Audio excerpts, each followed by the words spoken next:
Hey, what's up everyone? This is Derek Clavin, and welcome back to episode 23 of How to Practice Jazz Guitar Efficiently. Now, I'm not even going to do the typical intro spiel today for the newbies to the channel because this is just a continuation from the last episode, so we're just going to dive right in and not waste any time.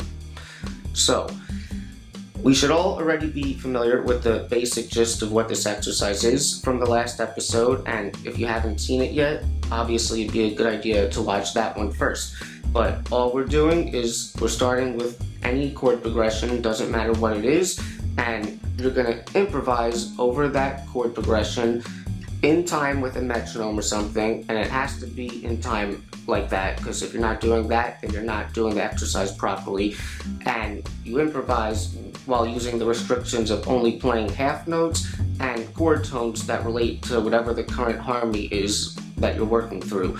And that's at least the starting point, okay?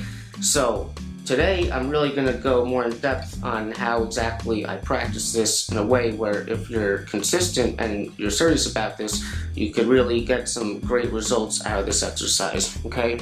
So I first want to say that, like I said before, this is an exercise where it's one in particular that I do where the goal is to produce something that is truly improvised or spontaneous or really off the top of the head. And a lot of the stuff that I practice, like I've kind of said before in other videos, is not really like that. It's more deliberate. I know what I'm supposed to play when I practice it before I play it. And that's because if you remember in episode 3 when I'm talking all about my approach, I made a big point about how I think that improvisation could sometimes be like a dangerous word where it may deter you away from practicing the right types of things that will more efficiently get you prepared to play this music well. But obviously we can't deny the reality that there is still a very real spontaneous or improvisational element to this music that you need to have some fluency with. So the way I've seen it is, if you're going to be a competent jazz musician who's like a professional or something, you should at the very least have the ability to truly improvise what I would say is simple, singable melodies, alright? And this exercise of chord tones and half notes that I do is, for me, the best possible thing that I can do to really help with this in a clear and easy and doable way, alright? Now, because we have the half note restriction in this exercise, no matter what you may produce, and like I said in the last episode, because we're really playing chord tones, melodically, whatever you may produce actually will sound pretty melodic, in relationship to the form and perfectly outline the changes. But rhythmically speaking, because we are restricting ourselves to half notes, you can't really say that what you may produce would be 100% genuinely musical or melodic, so there's an obvious mechanical nature to what's going on when you're really doing this exercise, obviously.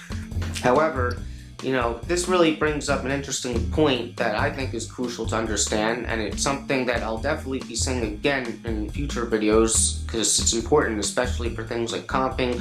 But to me, I really think that any truly matured musician eventually realizes when it comes to, analyzing or judging their own playing, and I'm not talking about in the moment while tapping, I'm talking about, listening to themselves on recording or something afterwards, and it would really be for the sake of improvement, to see what they like and what they don't and take what they can from it. But I think anyone who really gets it eventually realizes that what sounds the best, and I know that that could be subjective, but typically what sounds the best always is stuff that is played correctly with good feel and, exactly as you intended, just like I always say. And really what that means is that it could oftentimes really sound a lot better to play things that are simple and basic if you're going to play them correctly than to play anything else that could be more complex and just not have it come out good.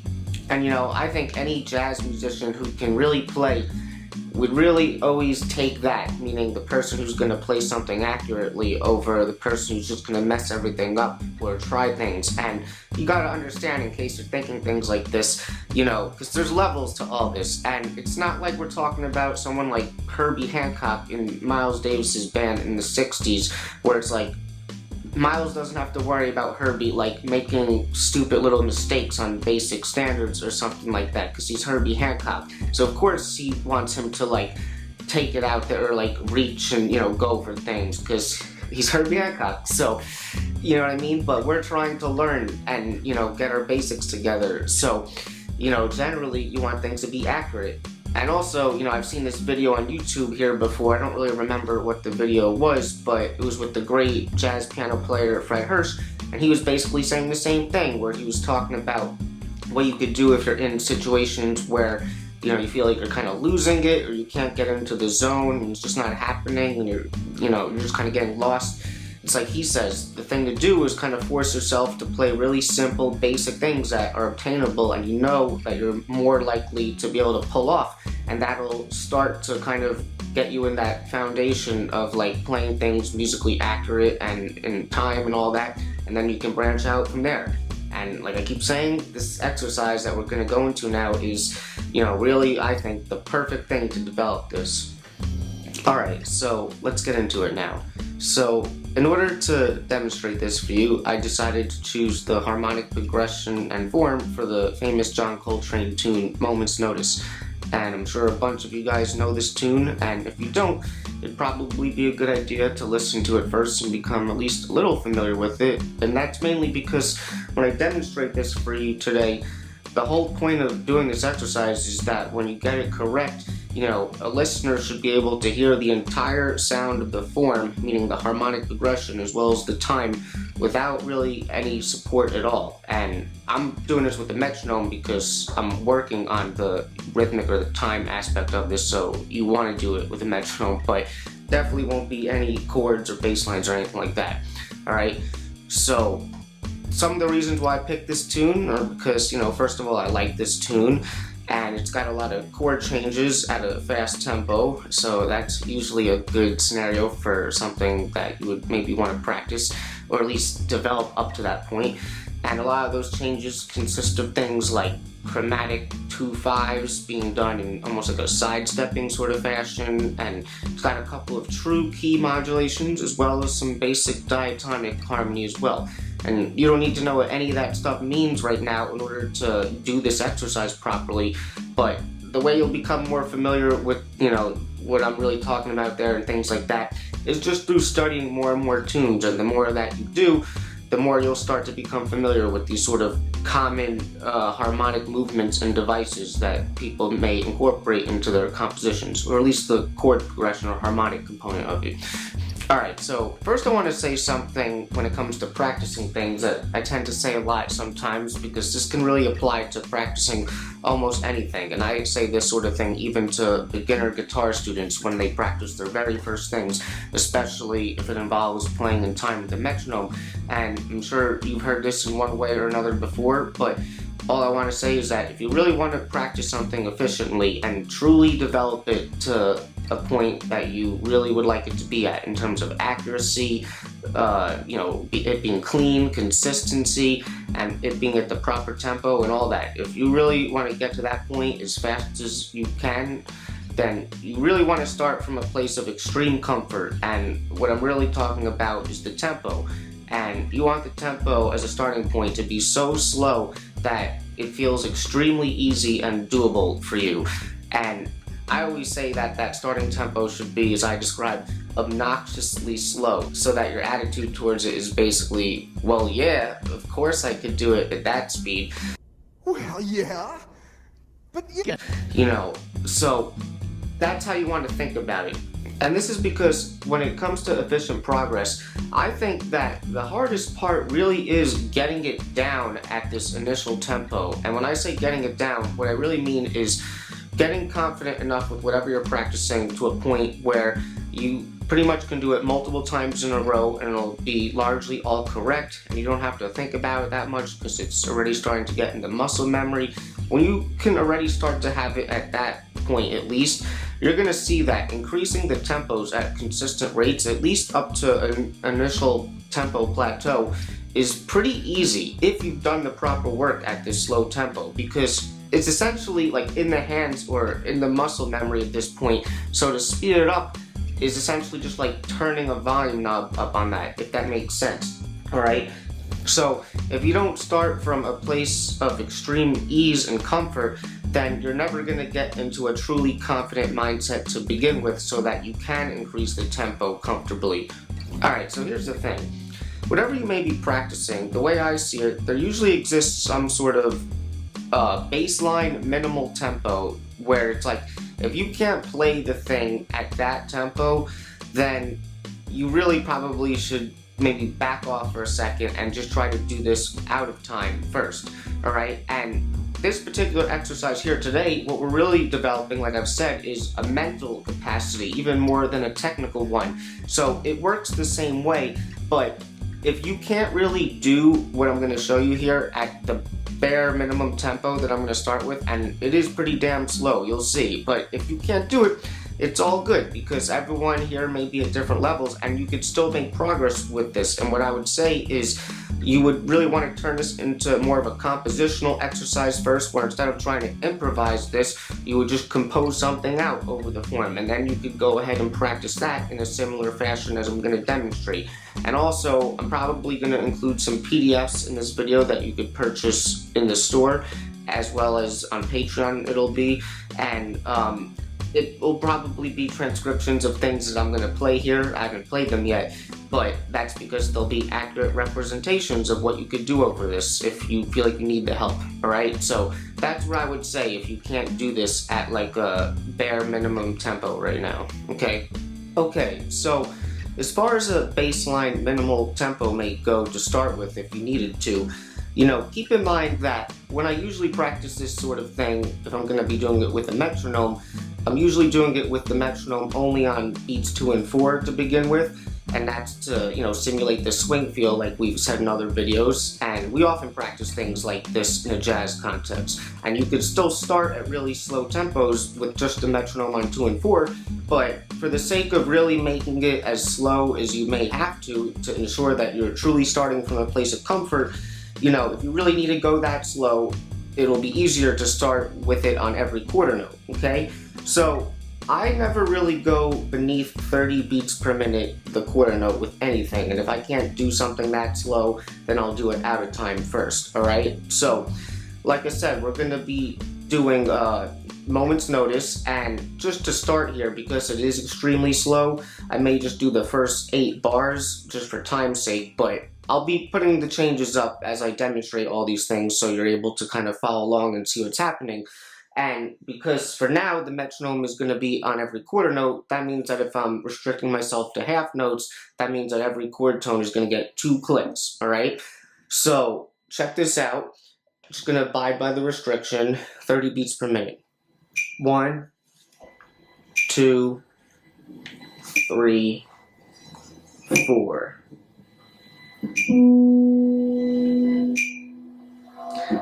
Now you see, this is so slow that I can talk through it. Going to F minor, B flat 7, going to E flat major, still E flat major,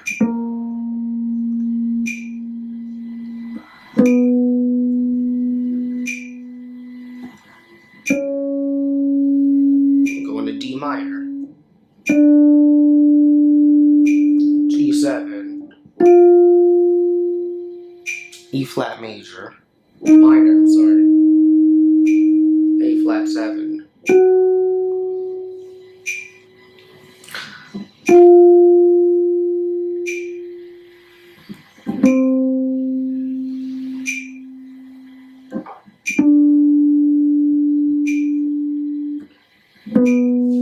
maybe I'll land on the 9 here. C minor, okay? So, luckily I did that all accurate there as far as chord tones and half notes. And actually I was thinking, like, even if I mess up on some of those chord tones, it's actually potentially good for demonstration's sake, because then you'll be able to hear how when you kind of stray away from that sometimes, it may not sound like it's as clearly defining the changes. But that was pretty good there at that slow tempo. So, couple things before we increase the speed. You know, first of all, like I just said, you can see that that is very slow to start with, and this is why, if you've been watching my videos, in episode 2, when I was talking about what I think you should know, generally speaking, before learning my content, when I was talking about, knowing the different types of basic 7th chord arpeggios, all over the fretboard, really what I said was important was you want to know how to be able to find the chord tones or the right notes for any given harmony all over your neck, like if you needed to. So this exercise is literally the reason why you want to know that well. So if you don't think that you could do this truly spontaneously and improvisationally, the way that I just did there at that tempo, that is totally fine. At least you know, hey, this is my starting point. I know what I need to work on now to develop some fluency in order to do this sort of thing. So don't worry if you can't do this at that tempo. You can still compose things and speed up the tempos and practice it like you're going to see. But yeah, just keep that in mind. But if you are familiar with a lot of the things that I mentioned in episode 2 before, coming to my channel, then I'm pretty confident that a good chunk of you should have no problem doing that exercise as a bare minimum at 30 beats per minute, all right? And a lot of you guys may not even have to start that slow. So, when I increase the speed, I like to do it at, consistent, small enough intervals. But because that was just to demonstrate how slow you could really do this, I'm not going to jump up, consistently from there. So the next tempo that I want to go to would be 120 beats per minute, the quarter note, and now I'm going to have the metronome on 2 and 4, okay?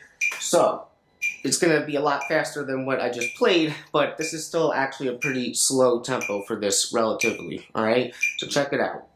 1, 2, 1, 2, 3, 4.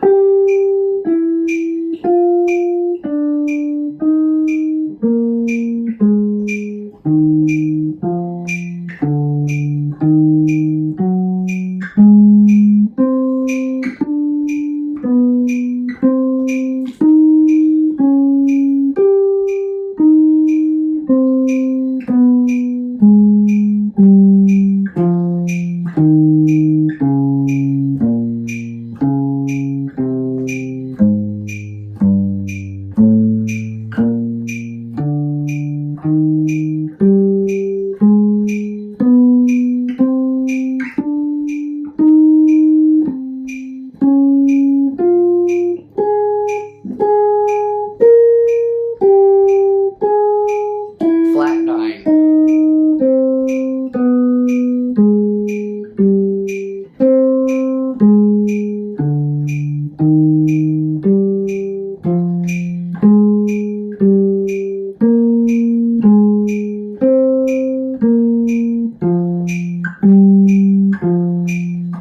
Right? So that's one time through the whole form. Alright, I just want to make a few extra quick points. So, first of all, if you've made it this far and you're still watching, thanks. I really appreciate that. It means a lot to me. And, this first thing I want to say is kind of me being nitpicky on myself, but just with what I just played there and what will be on that PDF, you may notice that I kind of left the rest of the last 2 bars blank after I just landed on that E flat major, and I think that's because I realized this when I was editing, for demonstration, I tended to keep playing, just one time through the chorus and then stopped. And with this particular song, I'm kind of used to hearing that classic recording where they have that break where they land there. So, just be aware of that. There's still like 3 other half notes of E flat major or whatever you would want to fill it with there that I'm not playing. Okay.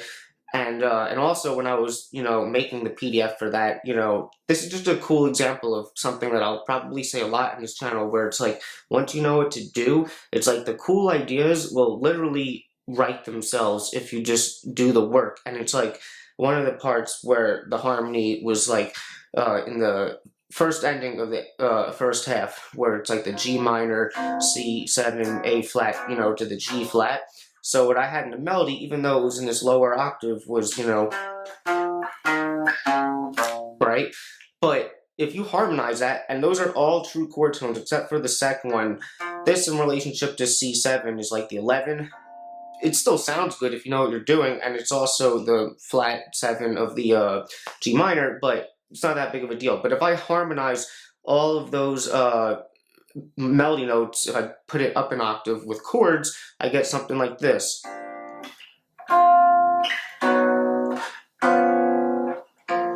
Right? And it just sounds great, and you can use that. It can become a piece of material, like I always say, so check that out. So, and then finally, I just want to say that I'm going to demonstrate this more at a couple of faster tempos, and I'm going to break away from, the restriction in those as well. So, I didn't, transcribe any of them yet, so I want to see if anyone makes comments or says they really like one of them, or they would like to see a transcription of any of them in particular. Let me know, and this way, if I get the idea that enough people want it, then I'll do it, alright? So, thanks. So, want to say a couple other things now. So, first of all, I just stopped at the end of the chorus there just because I don't need to keep going, but I do want you to understand that when you're practicing this for real, the whole point of this, or at least one of the things, is to develop this sort of endurance and this fluency and this ability to sort of keep up with the changes and to be able to hit a correct note that relates to whatever the current harmony is at exactly the right time so that everything sounds together, right? So because of that, you don't just want to stop at the end of the chorus if you feel like you have it and, you've got something going, keep it up. Because in a real scenario, you're not just going to stop at the end of the chorus unless you want to take one chorus solos or something like that, which is also cool. So just keep that in mind, that really when you're practicing this, you want to just kind of keep it alive and keep going, all right? So that you sort of develop endurance with this. And then the other thing I want to bring up now is, and this really will be helpful when, your tempos start to increase for various tunes, especially something like this. This really isn't the focus of the video today, but as you study more and more tunes and become familiar with the harmonic language of this music, you will start to recognize these sort of common, like, harmonic simplifications, you may call them, that are things that you could do to sort of make it easier in terms of how you're thinking about the changes. And you're not just doing this to make everything easier because you want to make everything easy, but it's really to kind of help from a melodic point of view sometimes. Because don't get me wrong, you can still absolutely articulate every single change of a chord progression if you wanted to, and this exercise is literally the exercise to help develop that, alright? Because like I've said before, you do want to have the ability to do that if you need. However, from a melodic point of view, that may not always be the thing that you want to get into to help generate your melodies, especially if the changes are moving fast and there's a lot of changes. If you have these ways to simplify your thinking, then, it'll sort of free up some mental RAM so that you can focus on more musically related things instead of just the harmony. So there's a couple of common things that you would notice in this particular tune. So some of those would be, first of all, I've said this before, when you have like the 2 and the 5, especially in a jazz context, in a lot of scenarios, especially if you have a lot of 2 5s in succession, like you got chromatic 2 5s in this one, you can lump them together so that instead of articulating those two changes separately, and you can still do that, like even in a regular 2 5, you may have more of a Dorian type sound for the 2, and then more of a dissonant or altered type sound for the 5, and that's definitely implying two different sort of sounds that are related that eventually cadence to the tonic, but you can sort of combine those sounds into one and just think one sort of thing for both of them. So different people think differently about this. Some people like to combine the 2 5 into thinking about just the 2 chord, and some people like to think about just the 5, and they're both valid and you could do both. I tend to think more in terms of the 2 minor usually, but just to quickly show you what I mean, if the first 2 measures of this form are a half measure of E minor, then a half measure of A7, then a half measure of F minor, and a half of B flat 7, for the E minor A7, instead of thinking of a half note each for both of those, I could just think, because it's 1 measure long, 2 half notes for E minor. And then for the F minor B flat 7, I could just think 2 half notes for F minor. And it'll work, and it'll sound good, and it'll make your thinking about this a lot easier potentially, especially when the tempos increase, okay?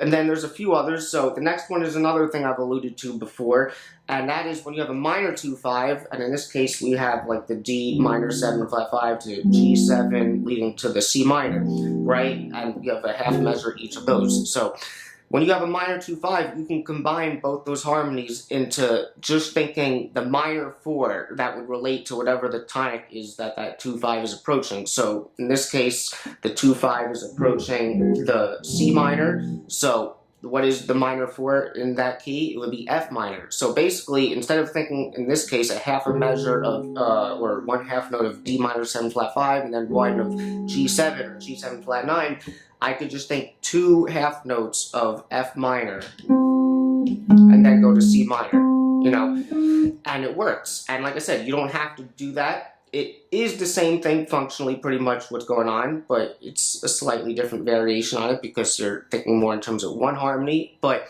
it works and it can make it a lot easier, like I keep saying. And then finally, when you have these diatonic chord changes that are happening with this tune at the end of the form, where you have like the E flat major, the F minor, G minor, you know, this whole part. So from a functional point of view, like I've said in other videos, that G minor in the key of E flat major is the 3 minor, and functionally we can put that in the same category as the 1 or the tonic. So we can think E flat major instead of G minor. So immediately it becomes easier because instead of thinking of going back and forth with 3 chords, we can think of it already as alternating between 2 chords. And you just apply this to the half note. So I can have, you know, the first measure is E flat major, so I have 2 half notes of that, then 2 half notes of F minor. Then for the G minor, I can think E flat major again, and then F minor, right? And then E flat F, you know, so that makes it easier. And you can also make it even easier where if you have something like this that is clearly an extremely diatonic chord progression, in this case diatonic to E flat major, even for real playing scenarios, you could just turn your thinking into E flat major and that's it. And you can think E flat major scale, you know, E flat triad, it almost doesn't matter because that part of the tune all centers around that tonal center. Regardless of the diatonic changes that are happening, you can just simplify your thinking to E flat major and it'll work. And you can apply all that to the half notes like I just said, alright? So I believe that a lot of that stuff can help a lot too, even for an exercise like this. So let's keep it moving now, alright? So now I'm going to move it up to 140 beats per minute, the quarter note. And same thing here. So 1, 2, 1, 2, 3, 4.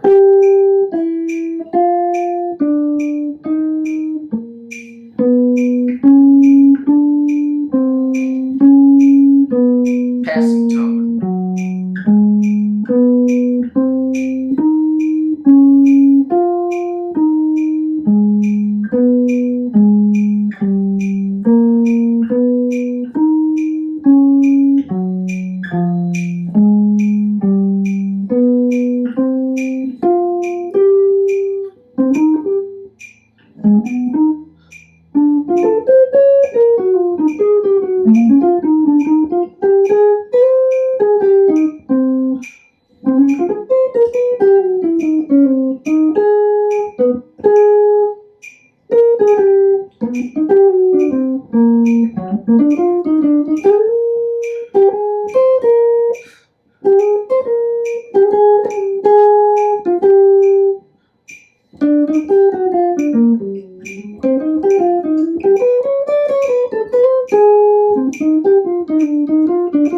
Alright, so I kind of went off at the end there. So I'm glad that happened a little bit. I wasn't trying too much. So what happened there? So as you see, I started to diverge away from the half notes. Now, this is kind of hard to explain, but when that happens, you don't want to force that, especially if you are in the context of practicing this exercise, because the restriction is half notes. However, the whole point of this is to lead to more musical results that sound more together and everything. So if you hear these tendencies to sort of break away from those restrictions and you're clear about what they are, you can start to do that.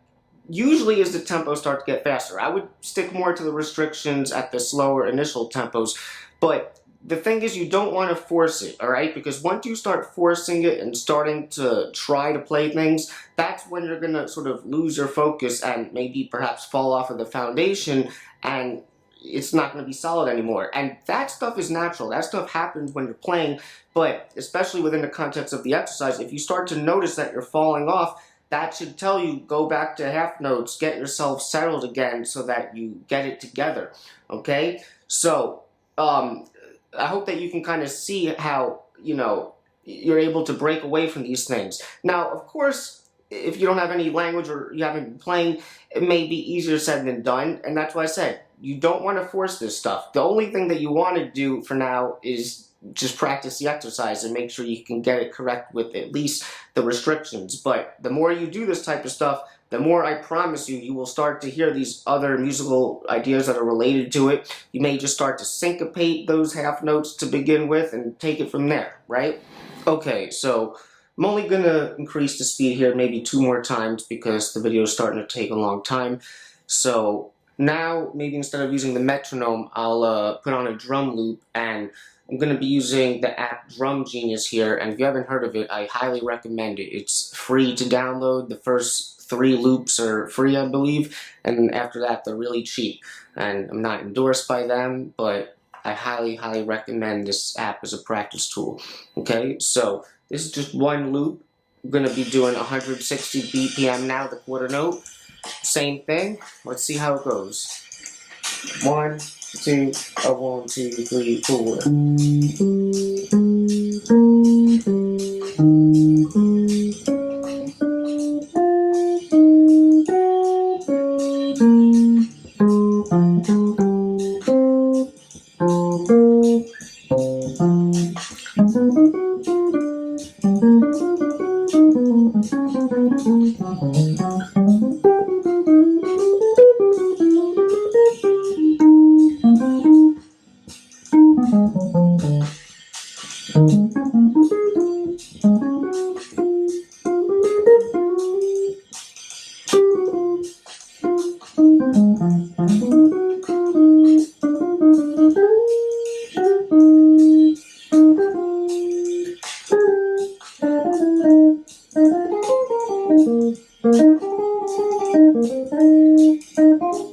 Right?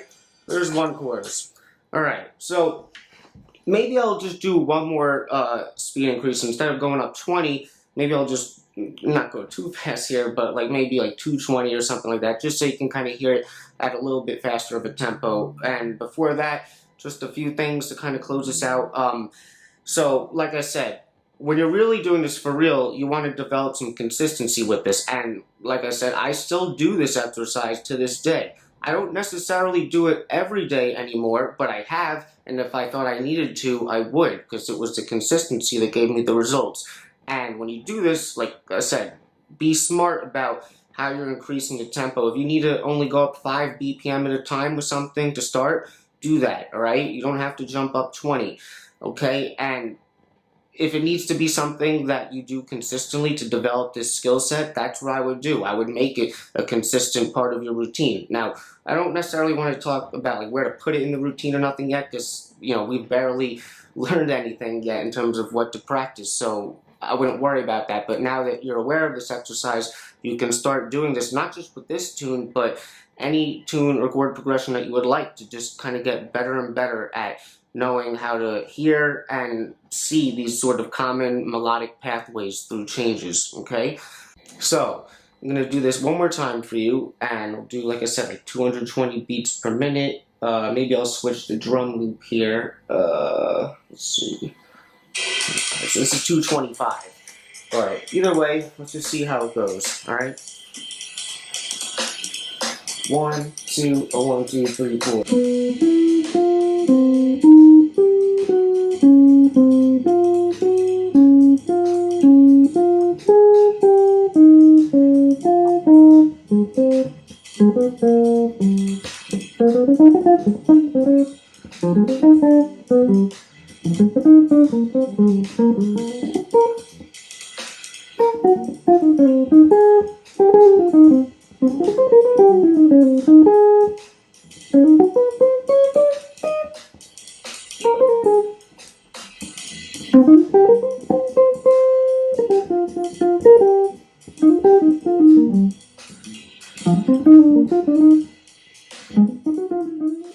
Okay, so that was alright, could be better, but it's just the exercise and the practice, alright? So, I'll just leave it there. So, that's it. If anyone has any questions or anything they're confused about or any comments, thoughts, please share them in the comments. I'm here to help. And in the next episode, hope you're ready for the next episode. Hey, what we're going to do is we're going to start to talk about stuff like time feel specifically, and how you can really develop a good sense of time feel as a basis for you to, do all your other rhythmic stuff on top of. Alright, so hope you're enjoying this content, and if you like this one today, I'd appreciate giving it a like. Consider becoming a contributor to Patreon, where you get all the PDFs that I'll put out here for only $5 a month. And if you think anyone else would enjoy this content, please share it with them as well. And I will see you guys in episode 24. Swinging and playing the blues. That's what we about. I try to help you.